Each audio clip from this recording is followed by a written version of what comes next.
যুবক ভাই এবং বোনদের মুখে মেস্তা হয়, এইদিকে মেস্তা ছাপ পড়ে, এইদিকে দাগ পড়ে, কালো কালো দাগ হয়, মুখে ব্রণ হয়, টুসকা হওয়ার কারণে কালো দাগ হয়, তাদেরকে বলবো এই ওষুধগুলা চিনে রাখেন, বানানো শিখে রাখেন। এই রোগ থেকে মুক্ত পাওয়ার জন্য ইনশাল্লাহ ভালো মানের একটি ওষুধ মুখের মেস্তা কালো দাগ তোলার জন্য।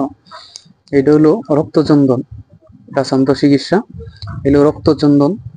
রক্তচন্দন ভালো করে 10 গ্রাম রক্তচন্দন গুঁড়া করবেন, পাউডার করবেন। পাউডার করে 4টে জায়ফল নিবেন। এই জায়ফল দেখতে সুপারির মতো বাজারে কিনতে পাওয়া যায়, কবিরাজি দোকানেও কিনতে পাওয়া যায়।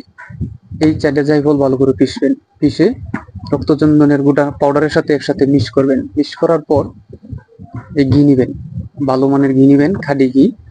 খাঁটি ঘি নিয়ে ভালো করে তিনোটা একসাথে মিক্স করবেন। মিক্স করার পরে আপনার মুখে রাত্রে দিন, আল্লাহ দিনে দেন, 1 থেকে 1.5 ঘন্টা মুখে রাখবেন, প্রলেপ দিবেন। ইনশাল্লাহ 10 থেকে 15 দিন দিলে আপনার দেখবেন মুখের মেস্তা কালো দাগ, মুখটা একদম ফ্রেশ হয়ে যাবে ইনশাল্লাহ।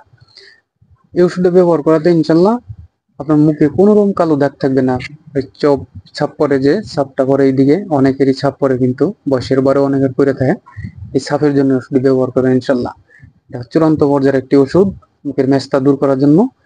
যে কেউ বানায় নিজেরা ঘরোয়াভাবে ব্যবহার করতে পারবেন ইনশাল্লাহ। আসসালামু আলাইকুম।